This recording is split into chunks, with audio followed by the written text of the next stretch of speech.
भारताने जी-एस-टीमध्ये काही चेंजेस केलेले आहेत.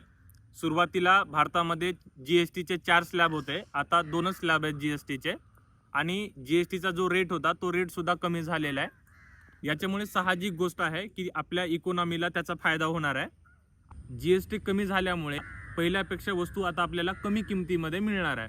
आता याचा प्रोड्युसरला पण फायदा होणार आहे आणि याचा कंझ्युमरला सुद्धा फायदा होणार आहे. वस्तू पहिल्यापेक्षा जर स्वस्त मिळत असतील तर त्याच्यामुळे ग्राहकाचा फायदा होणार आहे आणि जर आपण प्रोड्युसरचा जर विचार केला, जर ती वस्तू आता पहिल्यापेक्षा कमी किमतीमध्ये भेटत असेल तर ग्राहक त्याचे जास्तीत जास्त खरेदी करतील.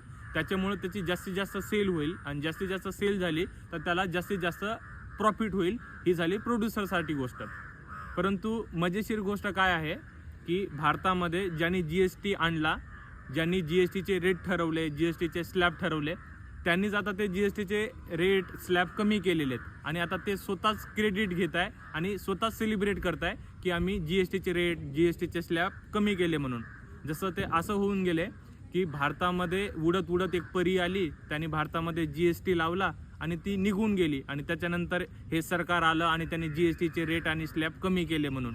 तर हा झाला एक पॉलिटिकल व्ह्यू, परंतु याच्यामुळे इकॉनॉमीला फायदा होणार आहे, ही एक चांगली गोष्ट आहे.